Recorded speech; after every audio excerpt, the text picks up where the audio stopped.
Guys, welcome to താടിമ്പോട്ടും talks. Guys, അങ്ങനെ ഞാൻ എന്താ വീണ്ടും വന്നിരിക്കുന്നു ഗൈസ്. അപ്പോൾ നിങ്ങളുടെ കട്ട സപ്പോർട്ട് എനിക്ക് കിട്ടിയിട്ടുണ്ട്. ഒരുപാട് താങ്ക്സ് സപ്പോർട്ട് ചെയ്യണ എല്ലാവർക്കും. ഇന്ന് ഞാൻ വീണ്ടും വന്നിരിക്കുന്നു. എല്ലാവർക്കും സുഖമല്ലേ? ഇന്ന് ഞാൻ എന്താ പറയുക ഉദ്ദേശിക്കുന്നത് അറിയാം ഗൈസ്. ചില ആളുകളുണ്ട്, എന്താ പറയുക, മറ്റുള്ളവരുടെ സ്വകാര്യതയിലേക്ക് എത്തി നോക്കാൻ ആഗ്രഹിക്കുന്നവർ. സ്വകാര്യത എന്ന് പറയുമ്പോൾ നിങ്ങൾ തെറ്റിദ്ധരിക്കണ്ട. ഞാൻ ഉദ്ദേശിച്ച സ്വകാര്യത എന്താ പറയുക, ഒന്നുമല്ല. ചില ആളുകളുടെ ക്യാരക്ടർ അങ്ങനെയാണ്. മറ്റുള്ളവരുടെ അവരുടെ പേഴ്സണൽ ലൈഫിലേക്ക് കണ്ണൂറ്റ് നോക്കിക്കൊണ്ടിരിക്കുന്ന ഒരുപാട് പേരുണ്ട്. ഒരുപക്ഷെ നമുക്ക് ഏറ്റവും അടുത്ത് നിൽക്കേണ്ടവർ തന്നെ ആവാം അവർ. എനിക്ക് തോന്നുന്നു ഞാനൊന്നും അങ്ങനെ ചെയ്യുന്ന ആളേ അല്ല. അതുകൊണ്ട് തന്നെ അങ്ങനെയുള്ള ആളുകളെ കാണുമ്പോൾ തന്നെ നമുക്ക് മനസ്സിലൊരു പുച്ഛം തോന്നും. അത് മാത്രമല്ല, നമ്മൾ എന്നിട്ട് ഓക്കെ അത് അവരുടെ ക്യാരക്ടറാണ് എന്ന് നമ്മൾ വിചാരിച്ചുകൊണ്ട് അതൊക്കെ നമ്മൾ മൈൻഡ് ചെയ്യാടൊക്കെ പോകും. പക്ഷെ അത് കൂടി കൂടി കൂടി കൂടി വേറൊരു ലെവലിലേക്ക് എത്തുന്ന ചില ആളുകളുണ്ട്. ഞാനൊരു ഉദാഹരണം പറയാം. ഇപ്പോൾ എന്താ പറയുക, ഇപ്പം ഞാൻ ഇടുന്ന എൻ്റെ ഇയർ റിങ്സ് ഓക്കെ, ഇവിടെ കുറേ ഉണ്ട്, 1 2 3 4 5. ഞാൻ മെയിൻ മാത്രം ഊരി വെച്ചിരിക്കുകയാണ്. അങ്ങനെ ഒരുപാടുണ്ട്. ഇപ്പം ഞാനിടുന്ന എൻ്റെ നോസ്പിൻ, എൻ്റെ ആംഗിൾ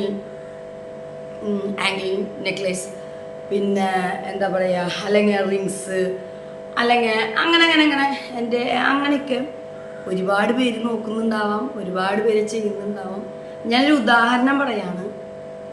പക്ഷെ അതൊക്കെ കണ്ട് അതുപോലെ എനിക്കും അതുപോലെ വേണം. ഈ പറയുന്ന സാധനങ്ങളെല്ലാം ഇതിനു മുന്നും ഈ ലോകത്ത് ഇറങ്ങിയിട്ടുള്ള വസ്തുക്കളാണ്. പക്ഷെ അത് ഞാനതിട്ട് കണ്ട് ഞാനുമായി ഇടപഴകുമ്പോൾ ഈ പറയുന്ന ഓപ്പോസിറ്റ് നിൽക്കുന്ന ആളുകൾക്ക് അവർക്ക് അവർ ഇൻസ്പയറായി, അതവർ അതുപോലെ തന്നെ മേടിച്ചിടുകയും അല്ലെങ്കിൽ അതുപോലത്തെ കാര്യങ്ങളൊക്കെ നോക്കണം. അതിന് അവർ അതിൻ്റെ എന്നിട്ടത് എങ്ങനെ നമുക്കത് മനസ്സിലാവും സത്യത്തിൽ എങ്ങനെയാണ്. ശരിക്കും പറഞ്ഞു കഴിഞ്ഞിട്ടുണ്ടെങ്കിൽ ഓരോ ഇതിനു മുന്നും ഞാനൊക്കെ പറഞ്ഞ എനിക്ക് ഇൻട്രസ്റ്റ് ആയിട്ട് ചെയ്തിട്ടുള്ള കാര്യങ്ങളാണ് മുന്നേ തന്നെ. അപ്പോൾ ഈ പറയുന്ന ഐറ്റംസൊക്കെ പണ്ട് ഏറ്റവും നല്ല പ്രായത്തിലുണ്ടായിട്ടും അവരതൊന്നും ചെയ്യാതെ പിന്നീട് അത് നമ്മൾ ചെയ്ത് കണ്ട് അതേപോലെ ചെയ്യുന്നു, നമ്മളെ ഇൻസ്പയർ ആയിട്ട് ചെയ്യുന്നു. നല്ല കാര്യം, വളരെ നല്ല. അതൊന്നും നമുക്ക് ദോഷമുള്ള കാര്യങ്ങളല്ല. പക്ഷെ ദോഷമുള്ള ചില നോട്ടങ്ങളുണ്ട്. അതായത് ഞാൻ നേരത്തെ പറഞ്ഞ പോലെ വേറൊരാളുടെ സാധനം അത് സ്വന്തമാക്കാനുള്ള ഒരു ആഗ്രഹം. നമ്മൾ ക്രിസ്ത്യൻസിൻ്റെ ഇടയിലൊരു ഇതുണ്ട്, അന്യൻ്റെ വസ്തുക്കൾ മോഹിക്കരുതെന്ന്. ഞാൻ ആരുടെ വസ്തുക്കൾ മോഹിക്കാറില്ല. നമുക്കുള്ളതാണെങ്കിൽ നമുക്ക് കിട്ടും. എനിക്കങ്ങനെ ഒന്നും കിട്ടണമെന്നൊന്നും ആഗ്രഹിച്ച് നടന്നിട്ടുള്ള ആളല്ല. കാരണം ആഗ്രഹിക്കുന്നതിലധികം എനിക്ക് കിട്ടിയിട്ടുണ്ട്, എല്ലാ സാധനങ്ങളാണെങ്കിലും. അതുകൊണ്ട് അങ്ങനത്തെ ഒരു ആക്രാന്തവും കാര്യങ്ങളൊന്നും എൻ്റെ കാണുമ്പോൾ എനിക്കില്ല. ഇത് ഇനിയും ഉണ്ടാവാനും പോകുന്നില്ല. അപ്പോൾ ചില ആളുകൾ നമുക്ക് നേരിട്ടുള്ള അനുഭവങ്ങൾ ഉണ്ടായിട്ടുള്ളത് കൊണ്ടാണ് ഞാൻ ഇത് എൻ്റെ ടോക്സിൽ പറയാൻ കാരണം. നിങ്ങൾക്ക് എന്തെങ്കിലും അനുഭവങ്ങൾ ഉണ്ടായെങ്കിൽ നിങ്ങളതൊന്ന് കമൻറ്റ് ചെയ്യാം. നിങ്ങൾക്ക് അങ്ങനെ പരിചയമുള്ളവരുണ്ടെങ്കിൽ അങ്ങനെ കമൻറ്റ് ചെയ്യാം.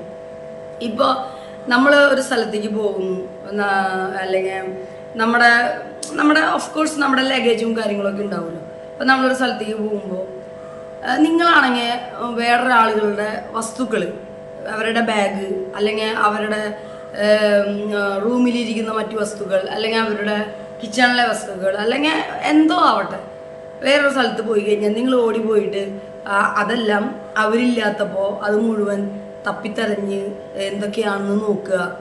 അത് നോക്കാനുള്ള ത്വരത ഇവരുടെ ഉള്ളിൽ ഇതിലെന്താണ് ഇതിലൊക്കെ എന്തൊക്കെയാണ് എന്നൊക്കെയുള്ളൊരു ത്വരത. ഒരു ആവശ്യമില്ല അവർക്കത് ചെയ്യേണ്ടത്. പക്ഷെ അവർക്കത് അറിയണം, അറിഞ്ഞേ പറ്റൂ. അതറിയാതെ അവർക്ക് ഉറക്കം വരില്ല എന്നുള്ളത് കൊണ്ടാണ് അവരത് ചെയ്യുന്നത്. അത് ശരിക്കും പറയുകയാണെങ്കിൽ മെൻ്റലി ഒരു ഡിസോർഡർ ആയിട്ടുള്ളൊരു കാര്യമാണ്. ആ ആളില്ലാത്തപ്പോഴാണ് അവളത് ചെയ്യുന്നത്. ആൾക്കത് ചെയ്യുന്നത് ഇഷ്ടമാണോ, അല്ലെങ്കിൽ വേറെ നമ്മളൊന്നും എവിടെയും പോയിട്ട് അങ്ങനെയൊന്നും ചെയ്തിട്ട് ഇത്രയും കാലമായിട്ട് കണ്ടിട്ടില്ല. ഇത്രയും കാലമായിട്ട് വേറെ ആരും നമ്മളിങ്ങനെ പെരുമാറുന്നതും കണ്ടിട്ടില്ല. പക്ഷെ അൺഫോർച്ചുനേറ്റ്ലി എനിക്ക് ചില ആളുകൾ അങ്ങനെ അവിടെ കയ്യിൽ നിന്ന് അനുഭവങ്ങളുണ്ടായിരുന്നു. അത് 1 തവണയോ 2 തവണയോ 3 തവണയോ ഒന്നുമല്ല. എനിക്കത് പറയാതെ വയ്യ. എന്താ പറയുക, നമ്മുടെ പേഴ്സണൽ പ്രൈവറ്റ് ആയിട്ടുള്ള ഓരോ ബാഗോ കാര്യങ്ങളോ ഒക്കെ അതൊക്കെ എടുത്ത് തപ്പി പരിശോധിക്കുക. നമ്മളില്ലാത്തപ്പോഴാണ് അതൊക്കെ ചെയ്യുന്നത്. എന്നിട്ട് എല്ലാം അട്ടിമുട്ടി എല്ലാം എടുത്ത് പരിശോധിക്കും. എന്നിട്ടാണെങ്കിൽ ഇതൊന്നും ചെയ്യാത്ത ഒരാളുടെ പോലെയാണ് പിന്നെ അവരവിടെ ഇരിക്കുക, ബിഹേവ് ചെയ്യുക. പക്ഷേ നമുക്ക് ഒരുപാട് ആവുമ്പോൾ, അതായത് ആദ്യത്തെ തവണ അത് ചെയ്തപ്പോൾ തന്നെ നമ്മളത് അറിഞ്ഞിട്ടുണ്ടാവും. പിന്നെ നമ്മൾ അത് ചോദിച്ച്, ശരിക്കും പറഞ്ഞാൽ അത് അന്ന് നമ്മൾ ഒരു കാര്യമുള്ളപ്പോൾ അത് അപ്പം തീർക്കണം. അത് ലൈഫിൽ വീണ്ടും വീണ്ടും ഞാൻ പഠിച്ചുകൊണ്ടിരിക്കുന്ന പാടാണ്. അത് ശരിക്കും ചോദിക്കുന്ന സമയത്ത് തന്നെ ചോദിക്കണം. അന്ന് അത് ചോദിച്ചു കഴിഞ്ഞാൽ പിന്നീട് അവിടെ നിന്ന് അങ്ങോട്ട് പിന്നെ വീണ്ടും അവർ അതേ ആക്ടിവിറ്റി ചെയ്യില്ലായിരുന്നു. അത് നമ്മൾ ചോദിച്ച് ഒരു ഇഷ്യൂ ഉണ്ടാക്കണ്ട. ഞാൻ അനാവശ്യമായ ഇഷ്യൂസ് മറ്റുള്ളവരുമായി ഉണ്ടാക്കാൻ ആഗ്രഹിക്കുന്ന ഒരാളെ അല്ല, മനസ്സിലായി. അപ്പം അതുകൊണ്ട് തന്നെ ഞാൻ അന്ന് അവരെ സ്കിപ്പ് ചെയ്തു. ഓക്കെ, എന്തെങ്കിലും ആവട്ടെ. കാരണം എനിക്ക് എൻ്റെ ഒരു കുഞ്ഞു സാധനത്തിൻ്റെ പൊസിഷൻ മാറിയാൽ പോലും എനിക്കറിയാം. എന്താണെങ്കിലും ഒരു ചെറിയ കൊച്ചു സേഫ്റ്റി പിന്മാറിയാൽ പോലും എനിക്കറിയാം. ഞാൻ വെച്ച സ്ഥലങ്ങൾ, ഞാൻ വെച്ച രീതി, ഞാൻ വെച്ച സാധനങ്ങൾ അല്ലെങ്കിൽ നമുക്കറിയാൻ മതി. അത് ഞാൻ വലിയ കാര്യമാക്കിയില്ല. പക്ഷെ നമ്മൾ പറയേണ്ടവരുടെ അടുത്ത് ഇങ്ങനെ പറഞ്ഞു എന്താണ് ഇങ്ങനെ ഇത് കാണുമ്പോൾ പിന്നെ ഓക്കെ അത് വിട്ടു. പിന്നെയും നമുക്ക് വീണ്ടും ഈ അനുഭവങ്ങൾ തന്നെയാണ് ഉണ്ടാവുന്നത്. അപ്പോൾ ഓഫ് കോഴ്സ് എനിക്ക് തോന്നി ഇത് തെളിവ് സഹിതം ഹാജരാക്കിയതാണ് നമുക്ക് കുറച്ചും കൂടി പ്രൂഫ് എല്ലാത്തിനും ആവശ്യമാണല്ലോ. ഞാൻ തെളിവ് സഹിതം ഹാജരാക്കിയിട്ട് ഞാൻ പറഞ്ഞു അങ്ങനെ ഇനി എന്താണ് പറയാനുള്ളത്, ഇപ്പം കണ്ടില്ലേ, അതിന് വേണ്ട എല്ലാ കാര്യങ്ങളും ഞാൻ ചെയ്തു വെച്ചു. ഇനി എന്താ പറയാനുള്ളതെന്ന് ചോദിച്ചു. അപ്പോൾ ഈ പറയുന്ന ആൾക്കൊന്നും പറയാനില്ല. ആൾക്ക് ശരിക്കും വിഷമമായി, എന്തിനാണ് ഇവർ ഇങ്ങനെ ചെയ്യുന്നത്. കാരണം ആൾക്ക് ഒന്നും പറയാനില്ലാതായി. ആൾ മോശക്കാരനായില്ലേ എൻ്റെ ചോദ്യങ്ങൾക്ക് മുന്നിൽ. ഞാൻ എന്തിനാണ് ഇങ്ങനെ ചെയ്യുന്നത് എന്ന ചോദ്യത്തിന് മുന്നിൽ ആൾക്കൊന്നുമില്ല. ഇപ്പം ഞാൻ തിരിച്ചാണ് ചെയ്തതെങ്കിൽ എന്നോട് ചോദിച്ചു കഴിഞ്ഞ് കഴിഞ്ഞിട്ടുണ്ടെങ്കിൽ നമ്മൾ ചമ്മലി നിൽക്കില്ലേ, അത് അവസ്ഥയാണ് നേരെ തിരിച്ചുണ്ടായത്. പക്ഷെ ഞാൻ അപ്പോഴും എന്താ പറയുക ക്ഷമിച്ചു. ഒക്കെ ഈ പറയുന്ന നമ്മുടെ പാർട്ട്ണർക്കൊന്നും ഒരു വിഷമം വേണ്ട, ആരുടെ അടുത്തും പോയി ചോദിക്കാമല്ലോ, വേണമെങ്കിൽ അത് നമുക്ക് ചെയ്യാം. നമ്മൾ നിർത്തി നമ്മുടെ ചോദ്യങ്ങൾക്കോ അല്ലെങ്കിൽ ആ പുള്ളിക്കാരൻ്റെ അടുത്തോ ചോദിക്കുമ്പോൾ അവർ നിന്നുരുകണതും അവർക്ക് ഒരു മറുപടി കൊടുക്കാൻ പറ്റാതെ നിൽക്കണതും അത് ഈ പുള്ളിക്കാരെ കണ്ട് മോശമാവണ്ട എന്ന് വിചാരിച്ച് നമ്മൾ പല സാഹചര്യങ്ങളിൽ നിന്ന് നമ്മൾ സ്കിപ്പ് ചെയ്യും. നമുക്ക് ഇഷ്ടപ്പെട്ട ഒരാൾ വിഷമിക്കുന്നത് കാണാൻ നമുക്ക് താല്പര്യമില്ലാത്തതുകൊണ്ട് വീണ്ടും ഇതൊക്കെ തന്നെയാണ് പിന്നെയും ഉണ്ടാവുന്നത്. അപ്പം അത് നമുക്ക് ഭയങ്കര വിഷമമായി. അപ്പോൾ എന്താ പറയുക, എന്തിനാണ് അവരങ്ങനെ ചെയ്യണമെന്ന് മനസ്സിലായി. ഇതിലേറ്റവും വലിയ തമാശ, ഈ പറയുന്ന ആരുടെയും ഒരു പ്രൈവസിയിലും ഞാൻ ഇടപെടാറില്ല. ഒരു സാധനങ്ങളും തപ്പാൻ പോകാറില്ല.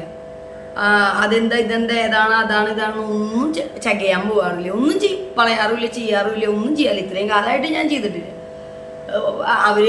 അവരുള്ളപ്പോഴാണെങ്കിലും ശരി, ഇല്ലാത്തപ്പോഴാണെങ്കിലും ശരി. അപ്പോൾ എനിക്കിതൊരു ഭയങ്കര മോശമായി തോന്നി. കാരണം ഈ കള്ളൻ കപ്പലിൽ തന്നെ ഒരു ചൊല്ലാണ് എനിക്ക് സത്യം പറഞ്ഞു കഴിഞ്ഞിട്ടുണ്ടെങ്കിൽ ആ സമയത്ത് ഓടി വന്നേ. മറ്റേ ഇഞ്ചക്കാടൻ മത്തായി ആൻഡ് സൺസ് ഫിലിമിൽ നമ്മുടെ ഉർവശി ഇഞ്ചക്കാടൻ മത്തായി ആൻഡ് സൺസ് ടെക്സ്റ്റൈൽസിൽ സുരേഷ് ഗോപിയുടെ ജഗദീഷിൻ്റെയും ഇന്നസെൻറ്റിൻ്റെയും ടെക്സ്റ്റൈൽ ഷോപ്പിൽ വരുന്ന ഫ്രണ്ടിനെ സ്ഥലം ഐ ജിയുടെ മകളാണ്. അതായത് ഒരുപാട് പൈസ ഉള്ളവരാണ്.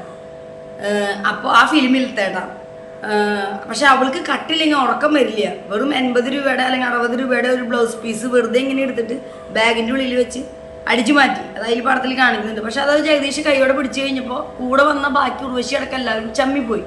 അത് അവളുടെ ഒരു മാനസിക അസുഖമാണ്. അവൾക്ക് ഇഷ്ടം പോലെ 8 ആളെ സ്വത്തുണ്ട്, എല്ലാതും ഉണ്ട്. പക്ഷെ എന്നിട്ടും അവൾക്ക് അടിച്ചു മാറ്റില്ലെങ്കിൽ ഒരു സമാധാനമില്ല എന്ന് പറയുന്ന ഒരു രീതിയാണ് എനിക്ക് ആ ഒരു സിറ്റുവേഷനിൽ ഓർമ്മ വന്നത്. ഞാൻ ഒരുപാട് എനിക്ക് ഭയങ്കര ഇതെന്താണ് ഇങ്ങനെ ഇത്രയും മനുഷ്യന്മാരെ അധപതിച്ച് പോകാൻ പാടില്ല. നമുക്ക് ഇങ്ങനെയും അധപതിക്കുന്ന മനുഷ്യന്മാരുണ്ടോ? ഞാൻ എൻ്റെ ലൈഫിൽ ഇങ്ങനത്തെ ഈ ഒരു സംഭവം എനിക്ക് നേരിടേണ്ടി വരണ വരെയും ഞാൻ ഇതുപോലെ ഒരു അനുഭവം എനിക്ക് നേരിട്ടിട്ടുമില്ല. ഞാൻ അങ്ങനെയുള്ള ആരും കണ്ടിട്ടുമില്ല, കാണേണ്ടിയും വന്നിട്ടുമില്ല, ഇനിയും കാണുമെന്നും എനിക്ക് തോന്നുന്നില്ല. അപ്പം അത്രയും എന്താ പറയുക ഒരു ലോ ക്ലാസ് മൈൻഡുമായിട്ട് നടക്കുന്ന ചില ആളുകളുണ്ട്. ഇനി അത് മാത്രമല്ല, ഇപ്പം നമ്മൾ എവിടെയെങ്കിലുമൊക്കെ പോയി, ഇപ്പം അടുത്ത വീട്ടിലാവാം, നമ്മുടെ വേണ്ടപ്പെട്ടവരുടെ അടുത്താവാം, വീടുകളിലാവാം, അല്ലെങ്കിൽ എന്താ പറയുക എങ്ങനെയോ ആവട്ടെ, നമ്മളവിടെ എന്തെങ്കിലും ഒരു സാധനം നമ്മൾ അവിടെ വെച്ച് മറന്നു പോയാൽ അവർക്കും അതറിയാം നമ്മുടെയാണ്, നമുക്കും അറിയാം നമ്മളവിടെ മറന്നിട്ടുണ്ടെന്ന്. നമ്മൾ സാധാരണ ഒരു മനുഷ്യരാണെങ്കിൽ എന്താ ചെയ്യുക? നിങ്ങൾ എന്താണ് ചെയ്യുക? ഈ പറയുന്നവർ അവിടെ പോയി കഴിഞ്ഞ് ഈ സാധനം അവർ നമ്മുടെ ഈ വീട്ടിലുള്ളവർ പോയി കഴിഞ്ഞ് കഴിഞ്ഞാൽ അയ്യോ നിങ്ങളുടെ ഈ സാധനം അവിടെ കിടക്കുന്നുണ്ട് കേട്ടോ, നിങ്ങളുടെ ആ ഡ്രസ്സ് കിടക്കുന്നുണ്ട്, അല്ലെങ്കിൽ നിങ്ങളുടെ ഈ കോസ്മെറ്റിക് ഇവിടെ ഇരിക്കുന്നുണ്ട്, അല്ലെങ്കിൽ നിങ്ങളുടെ ആ ഐറ്റം ഇവിടെ ഇരിക്കുന്നുണ്ട്, അല്ലെങ്കിൽ കുട്ടികളുടെ ഈ സാധനം ഇവിടെ ഇരിക്കുന്നുണ്ട്, അല്ലെങ്കിൽ നമ്മൾ അങ്ങോട്ട് വിളിച്ച് പറയാതെ അല്ലെങ്കിൽ അവർ തന്നെ ഇങ്ങോട്ട് വിളിച്ച് പറയും. ഞാനൊക്കെ ആണെങ്കിൽ അങ്ങോട്ടോ വിളിച്ച് പറയാം ഇന്ന സാധനം ഇവിടെ ഉണ്ട് എന്ന് പറയും. അപ്പോൾ നമുക്ക് കൊടുക്കാനുള്ള അത്രയും അടുത്താണെങ്കിൽ നമുക്ക് കൊടുക്കാൻ പറ്റും. അതല്ല എങ്കിൽ എപ്പോഴാണ് നമ്മൾ കാണണമെങ്കിൽ നമ്മൾ ഇവിടെ കീപ്പ് ചെയ്യാന്ന് പറയും. നമ്മൾ അങ്ങോട്ടും ഇങ്ങോട്ട് അറിഞ്ഞു എന്ന് പറയും. അതാണ് ഒരു ജനറൽ ഒരു മാനേഴ്സ് അല്ലേ ഗൈസ്, ശരിയല്ലേ? അതുപോലും ഇല്ലാതെ, അതുപോലെ കൾച്ചർലെസ് തന്നെ പറയണം, അതുപോലും ഇല്ലാതെ നമുക്ക് ശരിക്കും വിഷമം വരും. നമ്മളിത് പറയുമ്പോൾ കേട്ടുകൊണ്ടിരിക്കുന്ന ആ ഒരാൾക്ക് നമ്മൾ ആരോടാ പറയുന്നത്, ആ ആളുമായി ബന്ധപ്പെട്ടവരുടെ കയ്യിൽ നിന്നാണ് ഇങ്ങനൊരു തെറ്റ് പറ്റിയെന്ന ആൾക്ക് മനസ്സിലാകുമ്പോൾ ആ ആള് വേർത്ത് ഒഴുകാണ്. കാരണം ആൾക്ക് ഇതൊന്നും പറയാല്ലേ, എന്താണ് ഇവരിങ്ങനെ ചെയ്യുന്നത്, ഇങ്ങനെ മനുഷ്യനെ നാണം കെടുത്താൻ വേണ്ടി എന്നാണ് ആ ആളും ചിന്തിക്കുന്നത്. പിന്നെ ഞാൻ പുള്ളിനെ ആശ്വസിപ്പിക്കുന്ന സാരമില്ല, ഞാൻ ചോദിക്കുന്നില്ല. നമ്മൾ പലതും പല പ്രശ്നങ്ങളോ അല്ലെങ്കിൽ നമ്മൾക്ക് ഇഷ്ടമുള്ളവരെ വിഷമിപ്പിക്കാതിരിക്കാൻ വേണ്ടി ചോദിക്കാണ്ടിരിക്കും തോടും ഇതിങ്ങനെ കൂടി വരികയാണ്. പക്ഷെ എല്ലായ്പ്പോഴും എല്ലാവരെയും വിഡ്ഢികളാക്കാൻ പറ്റില്ല. ചില സമയങ്ങളിൽ ചിലരെ വിഡ്ഢികളാക്കാം, ചില സമയങ്ങളിൽ വിഡ്ഢികളാക്കാം. എല്ലാവരെയും എല്ലായ്പ്പോഴും വിഡ്ഢികളാക്കാൻ പറ്റില്ല. അപ്പം അത് ഈ പറയുന്നവരൊക്കെ ഒന്ന് അറിഞ്ഞിരിക്കുക. അപ്പോൾ എപ്പോഴും ഇതുപോലെ സൈലൻ്റ് ആയിട്ട് ഇരിക്കണമെന്നൊന്നുമില്ല. നമ്മൾ ചിലപ്പോൾ അതിനെ ചോദ്യം ചെയ്ത് കഴിഞ്ഞാൽ ചിലപ്പോൾ നാണം കെട്ട് നിൽക്കേണ്ടി വരും. അപ്പോൾ നമ്മളെന്താ പറയുക, അത് വളരെ മോശപ്പെട്ട ഒരു കാര്യമാണ് അല്ലേ. ഇത് അവർക്ക് അതിൻ്റെ ഒരു ആവശ്യമില്ല. പിന്നെ എന്തിനാണ് ഇങ്ങനത്തെ എന്താ പറയുക, അതായത് ആ ഒരു രീതിയിൽ ജീവിച്ച് വളർന്ന സാഹചര്യത്തിൻ്റെ പ്രശ്നമാണ്. അതുകൊണ്ടാണ് അവരതൊക്കെ ചെയ്യുന്നതെന്നാണ് നമുക്കതിൽ നിന്ന് മനസ്സിലാവുന്നത്. ഇപ്പം നമ്മളൊരു സാധനം മറന്നു വെച്ച് കഴിഞ്ഞാൽ നമുക്കറിയാം അത് അവിടെയാണ് വെച്ചിരിക്കുന്നത്, പെട്ടെന്ന് ധൃതിയിൽ അത് എടുക്കാതെ പോകുന്നു അല്ലെങ്കിൽ എന്ന് വിചാരിക്കുമ്പോൾ അത് നമ്മൾ യൂസ് ചെയ്തുകൊണ്ടിരിക്കുന്നതായിരിക്കും, നമ്മുടെ മക്കൾ യൂസ് ചെയ്തുകൊണ്ടിരിക്കുന്നതായിരിക്കും. അപ്പോൾ വേറെ ആരാണെങ്കിലും അത് വിളിച്ച് അയ്യോ ഈ സാധനം ഇവിടെ ഇട്ടാം. ഇത് കഴിഞ്ഞ് ഈ ഒരു സംഭവം കഴിഞ്ഞിട്ട് എല്ലാ ആഴ്ചയും, അങ്ങനെ തന്നെ പറയണം, എല്ലാ ആഴ്ചയും നമ്മുടെ വീട്ടിൽ വന്നു പോണവരായിരിക്കും. എല്ലാ ആഴ്ചയും അല്ലെങ്കിൽ 2 ആഴ്ച കൂടുമ്പോൾ ഒക്കെ ഒരു ഭാവവ്യത്യാസമില്ലാതെ, അതാണ് ഏറ്റവും എന്നെ ഞെട്ടിച്ച കാര്യം, ഒരു ഭാവവ്യത്യാസങ്ങളൊന്നും ഇല്ലാതെയുള്ള സംസാരങ്ങളും ബിഹേവിയറും, ഇങ്ങനത്തെ ഒരു കാര്യം അറിയാത്ത പോലെ. അപ്പം ഞാനും കുറഞ്ഞ ആള് ഈ പറയുന്ന ആള് ഞാനും അങ്ങനെ പറയായിരിക്കുന്നത്. അപ്പം ആ പുള്ളി പറഞ്ഞില്ല അത് അവർ തരും എന്നൊക്കെ പറഞ്ഞു. അപ്പം ഞാൻ പറഞ്ഞു കാണാം, എനിക്ക് മനസ്സിലായി ഇത് കിട്ടാനൊന്നും പോകുന്നില്ല എന്നും, കള്ളൻ കപ്പലിൽ തന്നെ അത് കിട്ടണം. പുള്ളി പറഞ്ഞില്ല തരും എന്നൊക്കെ പറഞ്ഞു. ഞാൻ പറഞ്ഞു നോക്കാം എന്ന് പറഞ്ഞു. അപ്പം എനിക്കറിയാൻ കിട്ടില്ല എന്ന്, കാരണം അത്രയും നാളായി. 2 മാസം കഴിഞ്ഞു, 3 മാസം കഴിഞ്ഞു, 4 മാസം കഴിഞ്ഞു, 8 മാസം കഴിഞ്ഞു, 9 മാസം കഴിഞ്ഞു, എങ്ങനെ മാസങ്ങൾ ഇങ്ങനെ പോയിട്ടും ഇതിൻ്റെ ഇടയിൽ അങ്ങോട്ടും ഇങ്ങോട്ടൊക്കെ ഒരുപാട് പോവുകയും സ്റ്റേ ചെയ്യുകയൊക്കെ ചെയ്തിട്ടും ഈ മിസ്സായ സാധനം അവരെടുത്തു വെച്ച ആ വസ്തു, അതും ഈ പറയുന്ന ആ വ്യക്തികൾ ഇതാരുടെയാണെന്ന് അറിഞ്ഞിട്ടും അത് എടുത്തു വെച്ച് അടിച്ചു മാറ്റുക എന്ന് തന്നെ പറയണം ഗൈസ്. വേറെ ഒന്നും അതിൽ കൂടുതലൊന്നും പറയാനില്ല. അടിച്ചു മാറ്റുക. ഈ പറയുന്നവർക്ക് അവിടെയുള്ള ഇത് ഏറ്റവും വലിയ തമാശ, എന്ത് തണ്ടിത്തരം ചെയ്താലും കൂടെ നിൽക്കാൻ കൈയടിച്ച് ചുറ്റും ഒരേ വൈബിൽ നിൽക്കുന്ന കുറേ പേരുണ്ട്. ഇത്രയും അത് കൊച്ചുകുട്ടികൾ മുതൽ അവർ ഇതൊക്കെ കണ്ടാണ് വളരുന്നത്. അവരുടെ മനസ്സിലും ഈ അടിച്ചു മാറ്റുക എന്നത് ഒരു കലയായിട്ട് മാറിയിട്ടുണ്ട്. ഇതാരോടും പറയല്ലേ കേട്ടാ ഇത് ഇന്നപോലെ എന്നൊക്കെ പറഞ്ഞാൽ അവരിത് കാണുക, അവർക്ക് അറിയാം ഇതാരുടെയാണെന്ന്. കാരണം അവർ പല വീഡിയോസിലും ഇത് ആരാണ് ഇട്ടിട്ടുള്ളതെന്നോ അതൊക്കെ കണ്ടിട്ടുള്ളവരാണ്. ഈ സാധനം അടിച്ചു മാറ്റിയിട്ട് ഈ പുള്ളിക്കാരത്തിക്ക് ഇഷ്ടമുള്ളവർക്ക് അത് കൊടുക്കും. ആദ്യത്തെ അങ്ങനെ കാര്യങ്ങളൊക്കെ ഞാൻ ചോദിച്ചൊന്നുമില്ല, നമ്മൾക്ക് ഇഷ്ടമുള്ള ആളെ വിഷമിപ്പിക്കണ വെച്ചിട്ട് പറയുക ചോദിക്കുകയൊന്നും ചെയ്തൊന്നുമില്ല. പക്ഷെ വളരെ മോശപ്പെട്ട ഒരു സ്വഭാവമാണ്. അവര് സ്വന്തമായിട്ട് അവർ വളരെ നല്ല സ്വഭാവമുള്ളതിൻ്റെ ഉടമകളാണ് എന്ന് പറഞ്ഞ് നടക്കുമ്പോൾ ഇത്തരം വൃത്തികെട്ട കൾച്ചർലെസ് ആയിട്ടുള്ള ഒരുപാട് കാര്യങ്ങളുള്ള 1 തവണ 2 തവണ എന്നല്ല, ഒരു തവണ ഞാൻ കയ്യോടെ ഒരു സംഭവമൊക്കെ പിടികൂടി. പിന്നെ ഞാനത് സീനാക്കാൻ നിന്നില്ല. എനിക്കത് അവിടെ വെച്ചിട്ട് എനിക്ക് വേണമെങ്കിൽ എന്നത്തേതും പോലെ അതും ഞാൻ അവോയ്ഡ് ചെയ്യാന്ന് വിചാരിച്ചത് തന്നെയായിരുന്നു, വേണ്ട വിട്ടു. പക്ഷെ എനിക്ക് തോന്നി അങ്ങനെ നമ്മൾ ചോറ് തന്നെ തിന്നണം, എന്നൊന്നും കാണിച്ചു കൊടുത്തേ പറ്റൂ അല്ലേ. ഇതിങ്ങനെ ശരിയല്ല. ഞാൻ കുറച്ച് പിന്നെ ഞാൻ ഈ പറഞ്ഞ ആളെ വിഷമിപ്പിക്കണ്ട എന്നുള്ള ഒറ്റ ഇതിൽ ഞാൻ പിന്നെ പക്ഷെ കയ്യോടെ ഞാനത് പിടിച്ചു. എനിക്ക് വാശിയായിരുന്നു, അത് കയ്യോടെ തന്നെ ഞാൻ പിടിക്കുന്നു. അത് ഞാൻ പിടിക്കുകയും അത് അവർക്ക് മനസ്സിലായിട്ടോ ഇല്ലയോ എന്ന് അറിയില്ല. മനസ്സിലായി കാണുമോ, മുഖത്തെ പരിഭ്രമവും കാര്യങ്ങളൊക്കെ എനിക്ക് മനസ്സിലായിട്ടുണ്ടായിരുന്നു. ഞാൻ നേരിട്ട് കണ്ടായിരുന്നു. എനിക്കറിയാലോ ഒരു സാധനം ഞാൻ വെച്ചതും അതെടുത്തത്. അപ്പോൾ ഇല്ല എന്ന് പറഞ്ഞു ഞാൻ വീണ്ടും പറയിപ്പിക്കാൻ വേണ്ടി തന്നെ അല്ലെങ്കിൽ ചെക്ക് ചെയ്യാൻ വേണ്ടി ഞാൻ നിങ്ങൾ നേരിട്ട് ഒരു ഇല്ല എന്ന് പറഞ്ഞിട്ടും ഇനിയിപ്പോൾ പിടിച്ചാലും അവർക്ക് അയ്യോ അറിയാണ്ടാണെന്ന് പറയാലോ. എന്തറിയാണ്ട്, എങ്ങനെ അറിയാണ്ട്, അതൊക്കെ ചുമ്മയാണ്. കാരണം ഇതിന് മുന്നും നമുക്ക് ഇതുവരെയും ഇപ്പോഴും ഞാൻ ഈ വീഡിയോ എടുക്കുന്ന സമയത്ത് പോലും എനിക്ക് ആ മിസ്സായ സംഭവങ്ങളൊന്നും കിട്ടിയിട്ടില്ല. മനസ്സിലായോ? എന്തിനാണ് ഇങ്ങനെ മറ്റുള്ളവരുടെ അവരുടെ ക്യാരക്ടർ തന്നെ മറ്റുള്ളവരുടെ സ്വകാര്യത ഈ പേഴ്സണൽ കാര്യങ്ങളിലേക്ക് എത്തിച്ചു നോക്കുക എന്നതാണ്. എൻ്റെ ആവാം, അവരുടെയുമായി ബന്ധപ്പെട്ടവരുടെ ആവാം, അയൽക്കാരെ ആവാം, ബന്ധുക്കളുടെ ആവാം, കസിൻസിൻ്റെ ആവാം, ഒപ്പം വർക്ക് ചെയ്യുന്ന അപ്പുറത്തുപുറത്തൊക്കെ വർക്ക് ചെയ്യുന്നവരുടെ ആരുടെയോ ആവട്ടെ, ആ ഒരു ക്യാരക്ടർ മനസ്സിൽ അങ്ങനെ പ്രവർത്തിച്ച് ജീവിതകാലം മുഴുവൻ അവർ ഏതൊക്കെ സ്ഥലങ്ങളിൽ പോയി, അപ്പം ഇത്രയും അടുത്ത് മാനേഴ്സിൽ പെരുമാറേണ്ടവരുടെ എടുത്ത പോലും അവർ ഇത്രയും മോശപ്പെട്ട രീതിയിൽ പെരുമാറുകയാണെങ്കിൽ പിന്നെ അവരുടെ അടുത്തൊക്കെ എത്ര പേര് വന്നു പോയിണ്ടാവും, അവരെത്ര വീടുകളിൽ പോയിണ്ടാവും, അവിടുത്തെ കാര്യങ്ങളൊക്കെ ഞാൻ ആലോചിക്കുകയായിരുന്നു. പിന്നെ അവരുടെ ഇല്ലാത്ത കുറെ കാര്യങ്ങൾ നമ്മുടെ കയ്യിൽ കാണുമ്പോഴുള്ള ഒരു എന്താ പറയാ, ഇതിൽ ഇന്ന് എന്തൊക്കെയുണ്ടല്ലേ നോക്കാം. ഹായ് പച്ച, ഹായ് മഞ്ഞ, ഹായ് നീല, ഹായ് ഇത് ഇത്രയൊക്കെ ഉണ്ട്. പിന്നെ ഇതൊരാൾ ചെയ്യുമ്പോൾ എന്തിനങ്ങനെ ചെയ്യണം, അത് ചെയ്യരുത് എന്ന് പറഞ്ഞ് തിരുത്താനുള്ള ആൾക്കാരവിടെ ഉണ്ട്.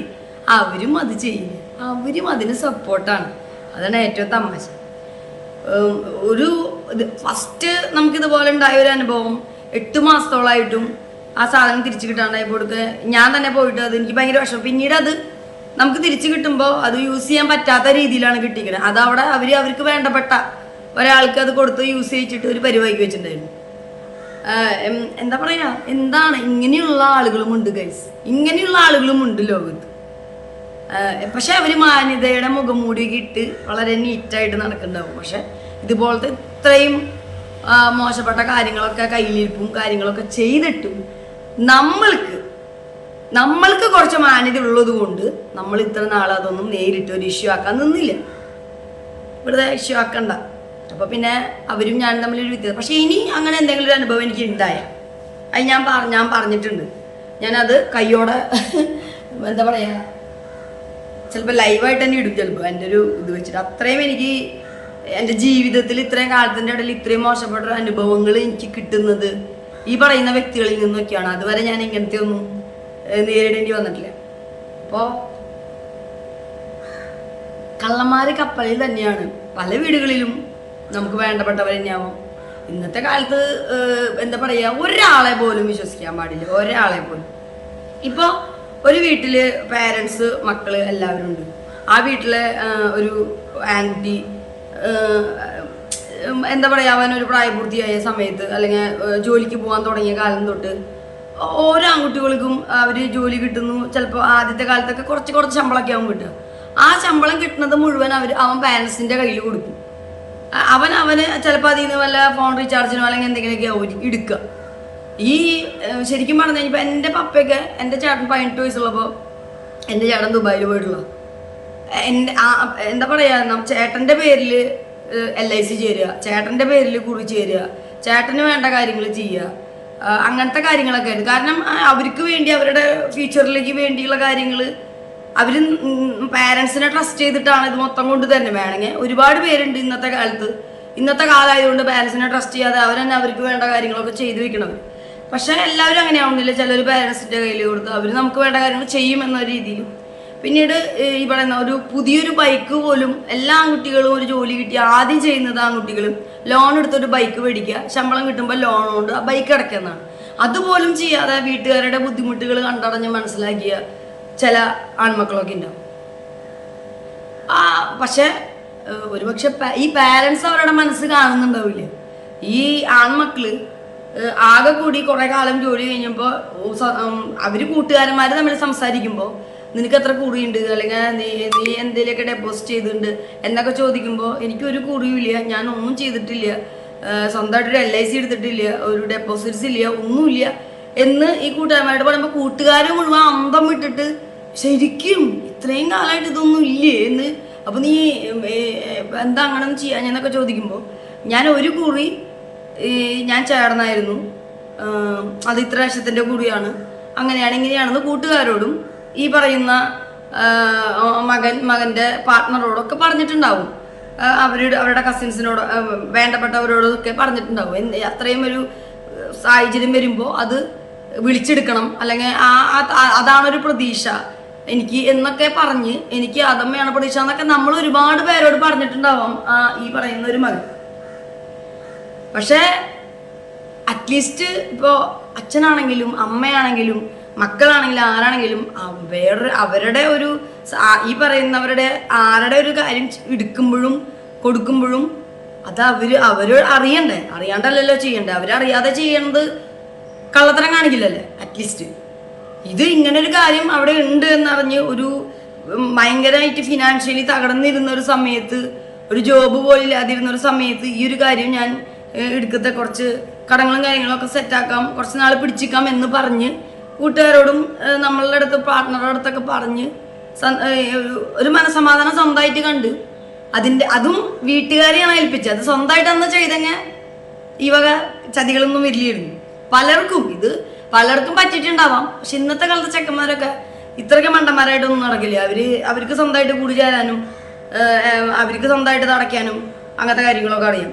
അപ്പോൾ ചിലവർക്ക് അങ്ങനത്തെ ബുദ്ധി പറഞ്ഞു കൊടുക്കാൻ, അല്ലെങ്കിൽ നീ സ്വന്തമായിട്ടൊരു കൂടി ചേരണം, അല്ലെങ്കിൽ അത് നീ അടയ്ക്കണം, ഇന്ന ഒരു LIC ചേർന്നോളോ, അല്ലെങ്കിൽ അങ്ങനെയൊക്കെ ആൺകുട്ടികൾക്ക് അവരൊരു പ്രായപൂർത്തിയാകുമ്പോൾ ഒരു ജോലിയൊക്കെ കിട്ടി 18 വയസ്സാകുമ്പോൾ, നമ്മുടെയൊക്കെ ഫാമിലിയിലൊക്കെ അങ്ങനെയാണ്. ഞങ്ങളുടെ വീടിൻ്റെ അടുത്തുള്ളവരോട് പോലും എൻ്റെ പപ്പ പറഞ്ഞോളൂ. എനിക്ക് നല്ല ഓർമ്മയുണ്ട്, രാജേഷ് ഏട്ടൻ, ജോമിഷ്, അവരുടെ അടുത്തൊക്കെ അവരൊക്കെ ജോലി കിട്ടിയിട്ട് രാജേഷേട്ടനൊക്കെ ഡൽഹിയിൽ പോകുമ്പോൾ എൻ്റെ പപ്പയുടെ അടുത്തൊക്കെ വന്നിട്ട് പപ്പ പോണേന് പോലും രാജേഷേട്ടൻ്റെ കയ്യിൽ പൈസ വെച്ച് കൊടുത്തതും രാജേഷേട്ടൻ അനുഗ്രഹം എൻ്റെ പപ്പയിൽ നിന്ന് മേടിച്ചൊക്കെ എനിക്ക് നല്ല ഓർമ്മയുണ്ട്. അപ്പോൾ ഇപ്പോൾ പിള്ളേരോടാണെങ്കിലും വീടിൻ്റെ അടുത്തുള്ള പിള്ളേരോടാണെങ്കിലും ജോലിക്ക് കിട്ടി ദുബായിലേക്ക് പോകാന്നൊക്കെ പറഞ്ഞ് എൻ്റെ പപ്പയുടെ അടുത്ത് പറയാൻ വരുമ്പോൾ, നിങ്ങൾ പുറത്തേക്കാണ് പോകുന്നത്, നശിക്കാനും സമ്പാദിക്കാനും നിങ്ങൾക്ക് പറ്റും, അത് നിങ്ങൾ വിചാരിച്ചാലേ പറ്റുന്ന ആ പിള്ളേരോടൊക്കെ പറയുകയും, എന്തെങ്കിലും പൈസയ്ക്ക് കിട്ടുമ്പോൾ വീട്ടിലേക്ക് പൈസ അയച്ചു കൊടുക്കുമ്പോൾ നിങ്ങൾ സ്വന്തമായിട്ട് എന്തെങ്കിലും ചെറിയൊരു കുറിയെങ്കിലും ചേർന്ന് വെച്ചോളോ എന്നൊക്കെ എൻ്റെ പപ്പ അയലക്കത്തെ കുട്ടികളോട് വരെ പറയും. അത് ഞങ്ങളുടെ അവിടെയൊക്കെ എല്ലാവരും അങ്ങനെ, എനിക്ക് തോന്നുന്നു എല്ലാവരും അങ്ങനെയൊക്കെ തന്നെ ചെയ്യിക്കുക. പക്ഷെ അങ്ങനെ പോലും ചെയ്യിക്കാത്ത ആളുകളുണ്ട്. കാരണം അതായത് ഇവരുടെ ഫ്യൂച്ചറിനെ പറ്റി ചിന്തിക്കണം. കാരണം പ്രത്യേകിച്ച് ഈ മക്കൾക്ക് വേണ്ടിയൊന്നും കരുതി വെക്കാത്ത പാരൻസ് ഉണ്ടെങ്കിൽ, അല്ലെങ്കിൽ അവരുടെ അവസ്ഥ കൊണ്ടാവാം, അത് വേറെ കാര്യം. ഇങ്ങനത്തെ കാര്യങ്ങൾ അവനൊരു ഫ്യൂച്ചർ എന്തായാലും വേണം. ഫ്യൂച്ചർ എങ്ങനെയാവുന്ന ഇപ്പോൾ മുൻകൂട്ടി അറിയില്ലല്ലോ. അവൻ നാളെ ഏത് പെണ്ണിനെ കിട്ടും അന്നൊന്നും മുൻകൂട്ടി അറിയില്ല. ഏതെങ്കിലും ഒരു പെണ്ണിനെ ഏതെങ്കിലും ഒരു കാലത്ത് കെട്ടേണ്ടി വരില്ലോ എന്ന് ഈ ആൺകുട്ടികൾ 18 വയസ്സാകുമ്പോൾ തൊട്ട് തന്നെ വീട്ടുകാർ വിചാരിക്കണമല്ലോ. അപ്പോൾ ഒരു കുറി ചേർന്നിട്, എന്തെങ്കിലും ഒരു ആവശ്യം വന്നാൽ, അല്ലെങ്കിൽ പെട്ടെന്ന് ഒരു വയ്യായിക വന്നാൽ, അങ്ങനെയൊക്കെ വിചാരിച്ചിട്ടാണ് ഇതൊക്കെ എല്ലാവരും ചെയ്യിക്കുക. അപ്പോൾ എന്താ പറയുക, നമ്മൾ അതുപോലും ഇല്ലാതെ ഒരുപാട് പേരുണ്ട്. വീട്ടുകാരോട് ആ സ്നേഹവും അവർ ട്രസ്റ്റ് ചെയ്യും, എൻ്റെ നന്മയ്ക്കല്ലാതെ വേറെ ഒരു രീതിയിലും പ്രവർത്തിക്കില്ല എന്ന് വിചാരിച്ചിട്ടുള്ള മക്കളുണ്ടാവും അവരുടെ കയ്യിൽ കൊടുത്ത്, അല്ലെങ്കിൽ അവരുമായി ചർച്ച ചെയ്ത് തുടങ്ങിയ ഒരു കുറിയും കാര്യങ്ങളൊക്കെ ആവും. അവർക്ക് ആകെ കൂടിയുള്ളൊരു സമ്പാദ്യം അതാണ് എന്ന് നടന്നവരെല്ലാവരോടും പറയുന്നുണ്ടാവും. പക്ഷേ ഈ പറയുന്ന ഒരു ഫിനാൻഷ്യൽ സ്റ്റോപ്പായി പോയ, അല്ലെങ്കിൽ ഒരു ജോലിക്ക് ബുദ്ധിമുട്ട് വന്ന് ജോലി സ്റ്റക്കായി പോയ, അതിലും വലിയ ബുദ്ധിമുട്ട് വന്നിട്ട് പോലും അതിനെ പറ്റി ചോദിക്കപ്പിടിക്കുക ഒന്നും ചെയ്യാണ്ടും ഒരു സ്റ്റക്കായി പോയ ഒരു സമയത്ത് ഒരു നിവൃത്തിയില്ലാത്തതുകൊണ്ടാണ് ആ പുള്ളി അത് ചോദിക്കുന്നത്. അത് ഈ പറയുന്ന അവരുടെ പേരൻസിൻ്റെ അടുത്ത് തന്നെ ചോദിക്കുമ്പോൾ, ചോദ്യത്തിൻ്റെ ആദ്യത്തെ അക്ഷരം എൻ്റെ ആ കുറിയുടെ കാര്യം എന്തായി എന്ന് ചോദിക്കുമ്പോഴേക്കും ചാടി കടിച്ച് അത് ഞങ്ങളെടുത്തു എന്ന് പറഞ്ഞ് ഈ പുള്ളി എന്തോ തെറ്റ് ചോദിച്ച പോലെ ആളെ വായടക്കണ രീതിയിലാണ് ആളെ നെഞ്ചത്ത് കയറുന്നത്. അപ്പൊ അത് അങ്ങനെ അനുഭവങ്ങൾ നേരിട്ട് ഒരുപാട് പേരുണ്ട്. അത് ആ പുള്ളിനെ അന്ന് ഒരുപാട് വിഷമിപ്പിച്ചു. ആ പുള്ളി പോയിട്ട് കരഞ്ഞു. അത് കേട്ട് നിന്ന പുള്ളിയുടെ പാർട്ട്ണർക്കും വിഷമായി, ആ പുള്ളിക്കാരിയും കരഞ്ഞു. അത് കണ്ടു നിന്നവരും ഉണ്ട് അവിടെ. എന്താ പറയാ, പുള്ളി ചോദിക്കേണ്ട ചോദ്യമാണ് ചോദിച്ചത്. ഇതിപ്പോ നേരെ തിരിച്ച് നമ്മുടെ അടുത്താണെങ്കിൽ അവർ ചോദിക്കും. പുള്ളി ചോദിക്കേണ്ട കാര്യമാണ് പുള്ളി ക്ലിയർ ആയിട്ട് തന്നെ ചോദിച്ചിരിക്കുന്നത്. പക്ഷെ പുള്ളി ചോദിച്ച ഒരു കാര്യം എന്തോ ഒരു തെറ്റ് പോലെ വിചാരിച്ച് പുള്ളിയുടെ അടുത്ത് ഷൗട്ട് ചെയ്തിട്ട് ആ ഒരു ടോപ്പിക്ക് പിന്നെ പുള്ളി ചോദിക്കാൻ പാടില്ലാത്ത രീതിയിൽ സ്റ്റോപ്പ് ചെയ്ത് പുള്ളിയുടെ മെക്കെട്ട് കയറി സ്റ്റോപ്പ് ചെയ്ത് നിർത്തി. അതന്ന് ആ പുള്ളിക്കാരനെ ഒരുപാട് വിഷമിപ്പിച്ചു. പുള്ളിക്കാരൻ ഒരുപാട് വിഷമിച്ചു. എന്താ പറയുക, അത്രയും കാലം ഒരുപാട് ജോലികൾ ചെയ്തിട്ട് അത്രയും കാലം കുറേശ്ശെ കൂട്ടി വെച്ച് തനിക്ക് ആകെയുള്ളൊരു സമ്പാദ്യമാണ്, അങ്ങനെ ഒരു സംഭവം മാത്രമേ ഉള്ളൂ എന്ന് അഭിമാനപൂർവ്വം ഒരുപാട് ഫ്രണ്ട്സിനോടാണെങ്കിലും പാർട്ട്ണറോടാണെങ്കിലും ഒക്കെ പറഞ്ഞു നടന്ന ആ പുള്ളിക്കാരന് അതൊരു വല്ലാത്തൊരു ഷോക്കായിരുന്നു. എന്തിനാണ് എൻ്റെ അടുത്ത് ഇങ്ങനെ ചാടി കടിച്ചതെന്ന് പോലും പുള്ളിക്കാരില്ല. പിന്നീട് പുള്ളി അതിനെ പറ്റി ചോദിച്ച പോലുമില്ല. എനിക്ക് ചോദിക്കാനുള്ളത് അതൊന്നുമല്ല, ഈ പുള്ളിക്കാരൻ്റെ ഒരു സംഭവം എടുക്കും, അവരെടുത്തു എന്ന് പറഞ്ഞു, എന്തുകൊണ്ട് ഈ പുള്ളിക്കാരനോട് ചോദിച്ചില്ല? എടുത്തവരെന്തുകൊണ്ട് ചോദിച്ചില്ല? എടുത്തെങ്കിൽ എന്തുകൊണ്ട് ചോദിച്ചില്ല? ചോദിക്കണ്ടേ? ഒരു സാധാരണ ഒരു മനുഷ്യന്റെ മൈൻഡ് വെച്ചിട്ട് ചോദിക്കണം. ചോദിച്ചില്ല, ഇങ്ങനൊരു സംഭവം ഉണ്ട്, അത് വിളിച്ചെടുക്കാണ്, അല്ലെങ്കിൽ ഞങ്ങൾ വിളിച്ചെടുക്കട്ടെ, അത് ഈ പറയുന്ന ആളുടെയാണ്, അല്ല ആള് വിശ്വസിച്ച് കൊടുത്തല്ലേ. ആള് ഇവരറിയാണ്ട് ചെയ്യുകയാണെങ്കിൽ ഇവരറിയാൻ പോകണ്ടോ? ഇല്ല. പക്ഷെ അവരത്രയും വിശ്വസിച്ചിട്ടാണ് ആ പുള്ളി അത് ചെയ്തിരിക്കുന്നത്. അപ്പൊ അത് ചോദിച്ചപ്പോ അത് ആ പുള്ളിയോട് പറഞ്ഞിട്ടില്ല. അത് എപ്പോ വിളിച്ചെടുത്തു, എത്ര വിളിച്ചെടുത്തു, അത് വിളിച്ചെടുത്തിട്ടുണ്ടോ, അത് ഇപ്പോഴും അവര് കണ്ടിന്യൂ ചെയ്ത് അടയ്ക്കുന്നുണ്ടോ, ഇതൊന്നും പുള്ളിയോട് പറഞ്ഞില്ല. പുള്ളി ഇതിനെ പറ്റി പിന്നെ ചോദിച്ചു. പുള്ളിക്ക് അപ്പന്നെ മതിയായി. പുള്ളിക്ക് അപ്പന്നെ മനസ്സിലായി. കൂട്ടുകാരന്മാർ ഒരുപാട് പേര് പറയുന്നുണ്ടായിരുന്നു, അവർക്കൊക്കെ അവര് ചേർന്നിട്ടുള്ള കുറികളും അല്ലെങ്കിൽ അവര് ചേർന്നിട്ടുള്ള കാര്യങ്ങളൊക്കെ സംസാരിക്കുമ്പോൾ ഇവനപ്പോഴാണ് മനസ്സിലായത്. അവരെല്ലാം പേരൻസ് അങ്ങനത്തെ രീതിയിൽ പറഞ്ഞ കാര്യങ്ങൾ കൊടുത്തിട്ടാണ് വളർത്തിയിരുന്നത്. അപ്പൊ അതിൻ്റെ ഒരു അങ്ങനെ അല്ലാത്ത രീതിയിൽ ഡിപ്പെൻഡ് ചെയ്ത് നിന്നപ്പോൾ ഉണ്ടായ ഒരു ബുദ്ധിമുട്ടും പ്രശ്നങ്ങളും അവന് മനസ്സിലായി. അപ്പോൾ അങ്ങനെയും ചില ആളുകളുണ്ട് ഇവിടെ. എന്താ പറയാ, ആ ഒരു കാര്യം ഒരാളുടെ സമ്പാദ്യമായിരുന്നു, പ്രതീക്ഷയായിരുന്നു. അത് വേറൊരാള്, അത് ആരോ ആവട്ടെ, അത് പേരൻസ് ആണെങ്കിലും ആരാണെങ്കിലും ഈ ആളോട് പറയാണ്ട് ചെയ്യാൻ പാടില്ല. ഇന്നത്തെ കാലത്ത് അച്ഛനും മക്കളും ആരാണെങ്കിലും സഹോദരങ്ങളും ഒക്കെ ഈ പൈസയുടെയും രേഖകളുടെ ഒക്കെ കാര്യത്തിൽ കോടതിയിൽ വക്കീൽമാർ തന്നെ പറയും, ആരെയും വിശ്വസിക്കാൻ പാടില്ല. സ്വന്തം നേടില്ലേ പോലെ എല്ലാം കറക്റ്റായിട്ട് തന്നെ ഒരാളെയും വിശ്വസിക്കരുത് ഈ കാര്യത്തിൽ. വായും വയറും ഒക്കെ വേറെ തന്നെയാണ് എല്ലാവരുടെയും. അത് കോടതിയിൽ തന്നെ എല്ലാവരും പറയുന്ന കാര്യമാണ് ഗൈസ്. അപ്പോ എന്താ പറയാ, ശരിയല്ലേ?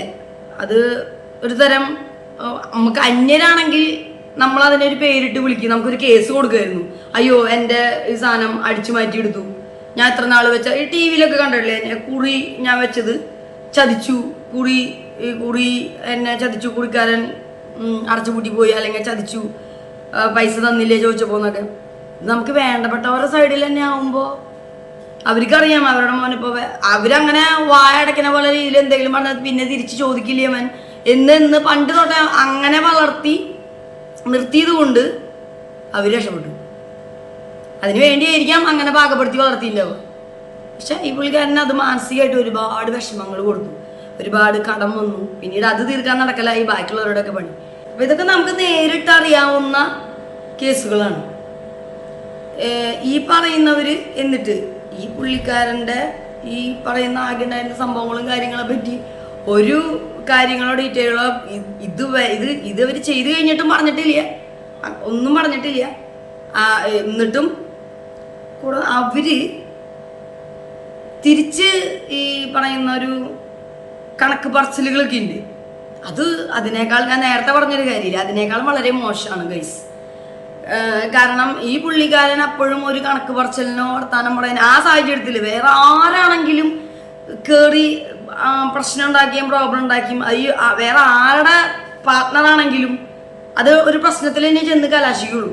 പക്ഷെ ഈ പറയുന്ന പുള്ളിക്കാരൻ്റെ പാർട്ട്ണറും വേണ്ട, ഓക്കെ പോട്ടെ സാരില്ല എന്ന് പറഞ്ഞ് നമ്മളത് ഒഴിവാക്കി. അവിടെ ഒരു പ്രോബ്ലത്തിന് നിൽക്കുകയോ അല്ലെങ്കിൽ നീ പോയി മറ്റേ എരുത്തിയിൽ എണ്ണ വയ്ക്കുന്ന കുറേ ആൾക്കാരെ പോലെ പോയി അത് ചോദിച്ചാലും ഉണ്ടാക്കി ഇന്നത്തോടെ രണ്ടും വഴിക്കാവും എന്നൊന്നും പറഞ്ഞ് നിൽക്കാതെ നമ്മൾ അതിനൊന്നും നിന്നില്ല. നമ്മളൊക്കെ പുള്ളിക്കാരന് വിഷമായി, നമുക്കും വിഷമായി. അപ്പോൾ നമ്മളവരെ ആശ്വസിപ്പിച്ചു, സാരില്ലേ പോട്ടെ എന്ന് പറഞ്ഞ് കൂടെ നിർത്തി, ഒക്കെ ശരിയാവും എന്നൊക്കെ പറഞ്ഞിട്ട്.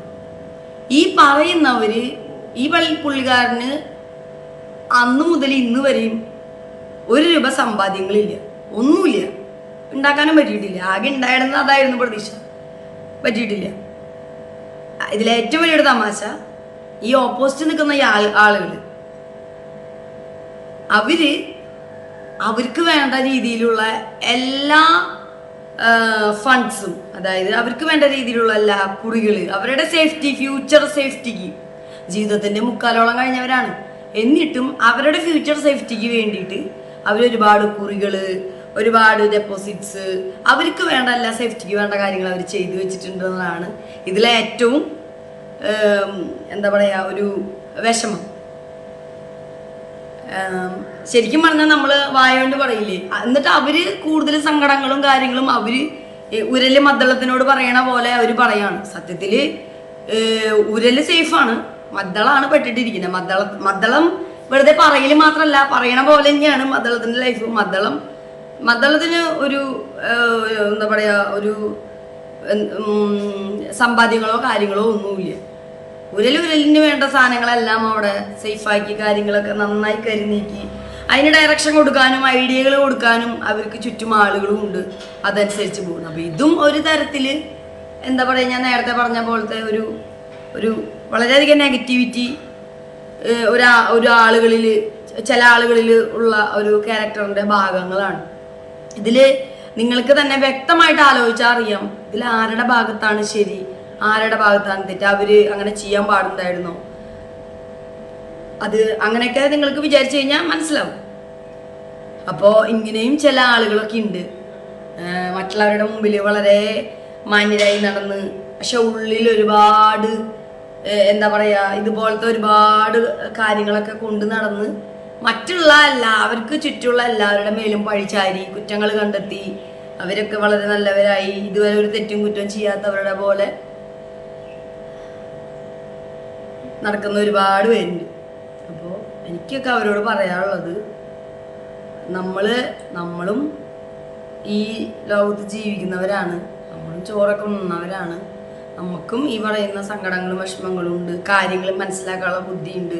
പിന്നെ പലപ്പോഴും നമ്മളൊരു ഇഷ്യൂസ് ഈ പറയുന്നവര് വെറുതെ ഓരോ കാരണങ്ങളില്ലാണ്ട് ഓരോ ഇഷ്യൂസ് ഉണ്ടാക്കുമ്പോൾ, ഒരു കാരണങ്ങളില്ലാത്ത ഓരോ ഇഞ്ചാമ്പുളി കാര്യങ്ങൾക്ക് വേണ്ടിയുള്ള ഇഷ്യൂസ് ഉണ്ടാക്കേണ്ട വലിയ ഞാൻ നേരത്തെ സ്റ്റാർട്ടിങ്ങിൽ പറഞ്ഞ പോലത്തെ കാര്യങ്ങൾ നമ്മളൊക്കെ ചെയ്തിരുന്നെങ്കിൽ ഇവരൊക്കെ എന്താകും എന്ന് ഞാൻ ആലോചിക്കാറുണ്ട്. നമ്മുടെ സൈഡിൽ നിന്ന് അങ്ങനെയൊന്നും ഇല്ലാതെ നമ്മൾ പോകുന്നത് നമ്മുടെ മാന്യത, തിരിച്ച് കുറച്ചെങ്കിലും അതൊക്കെ ഉണ്ടാവണം എന്ന് ആഗ്രഹിക്കുന്നു. അപ്പോൾ ഇതുപോലുള്ള ആളുകളുടെ അനുഭവങ്ങളെല്ലാം നിങ്ങൾക്കുണ്ട്, നിങ്ങളുടെ ഫാമിലിയിൽ നിന്നോ അല്ലെങ്കിൽ നിങ്ങളുടെ ഫ്രണ്ട്സിൽ നിന്നോ അല്ലെങ്കിൽ നിങ്ങളുടെ അടുത്തുള്ളവരിൽ നിന്നോ റിലേറ്റീവ്സിൽ നിന്നൊക്കെ ഉണ്ടെങ്കിൽ നിങ്ങൾ അത് മനസ്സിലാക്കുക, കമൻറ്റ് ചെയ്യുക. ഒരാളെയും നമ്മൾ വിശ്വസിക്കേണ്ട, ഒരൊറ്റ ആളെയും വിശ്വസിക്കരുത്. അത് ആരാണെങ്കിൽ പോലും ഒരാളെയും വിശ്വസിക്കേണ്ട. എന്തുണ്ടായാലും നമ്മൾക്ക് നമ്മൾ തന്നെ ഉണ്ടാവുള്ളൂ. വായോണ്ട് അവിടെ കൂടി ഇരുന്ന് പറയാനായിട്ട് എല്ലാവർക്കും എളുപ്പമാണ്, അത് വളരെ എളുപ്പമുള്ള കാര്യമാണ്. അതിപ്പോ 4 വാക്ക് പറഞ്ഞ ഡയലോഗ് പറഞ്ഞ് അവസാനിപ്പിക്കേണ്ട കാര്യമില്ല, അതിന് ബുദ്ധിമുട്ടൊന്നുമില്ല. ഈ പറയുന്ന എന്താ പറയാ അത് ഇവര് പറയുന്ന കാര്യങ്ങൾ കൊണ്ട് നമ്മൾക്ക് അത്രയും വിഷമം വരുത്തി നമ്മൾ പറയില്ലേ, പല ചാനലിൽ കണ്ടിട്ടില്ലേ, നമ്മൾ മിണ്ടാണ്ട് ഒതുങ്ങി പ്രശ്നങ്ങളൊന്നും ഇഷ്യൂസ് ഒന്നും ഉണ്ടാക്കാതെ പലപ്പോഴും ഇരിക്കുമ്പോഴും ഇതൊക്കെ ഇങ്ങനെ വീണ്ടും കയറി വരികയാണ്. അപ്പോൾ ഇതൊക്കെ പറയണം. എൻ്റെ ലൈഫിൽ ഞാൻ ആദ്യമായിട്ട് നേരിട്ട അനുഭവങ്ങളാണ്. എൻ്റെ ജീവിതത്തിൽ ഇതുവരെ എനിക്ക് ഇങ്ങനത്തെ ഒരു അനുഭവങ്ങളും നേരിടേണ്ടി വന്നിട്ടില്ല. അങ്ങനെയുള്ള മനുഷ്യന്മാരെയും നമുക്ക് പരിചയപ്പെടാൻ പറ്റി. അങ്ങനെയുള്ള മനുഷ്യന്മാരും ഉണ്ട് ഗൈസ് നാട്ടിൽ. അപ്പോൾ അങ്ങനെയുള്ള മനുഷ്യന്മാരെയൊക്കെ നമ്മൾ മനസ്സിലാക്കുമ്പോൾ അവരുടെ റിയൽ ക്യാരക്ടറാണ് ആ പുറത്ത് വരുന്നത്. അപ്പോൾ നമ്മളൊന്ന് ഒതുങ്ങി മാറി നിൽക്കുന്നത് നമ്മുടെ ആരോഗ്യത്തിന് നല്ലത്, ആരോഗ്യത്തിനല്ല മെൻ്റലി നമ്മുടെ പവറിന് നല്ലതായിരിക്കും. വലിയ പൊട്ടിത്തെറികൾ ഒഴിവാക്കാൻ വേണ്ടി മാറി നമ്മൾ മനഃപൂർവ്വം നിൽക്കുന്നതാണ്. അപ്പോൾ എന്താ പറയുക, അല്ലാതെ നമ്മൾ പൊട്ടത്തോളായിട്ടോ അവർ ചെയ്ത കാര്യങ്ങളൊന്നും നമുക്ക് മനസ്സിലാവാണ്ടോ ഒന്നുമല്ല. എന്താ പറയുക, അപ്പോൾ അതൊക്കെയാണ് ഇന്നത്തെ വീഡിയോയിൽ ഞാൻ ഉൾപ്പെടുത്തിയത്. ഇങ്ങനെയും ചില മനുഷ്യരുണ്ട്. അപ്പോൾ ഇങ്ങനത്തെ ക്യാരക്ടറുകളൊക്കെ ശരിയല്ല എന്ന് ഇത്രയും കാലമായിട്ട് മാറ്റാത്ത ഈ കാര്യങ്ങളൊന്നും ഇനിയിപ്പോൾ അവർക്ക് മാറ്റാൻ പറ്റുമെന്ന് എനിക്ക് തോന്നണില്ല.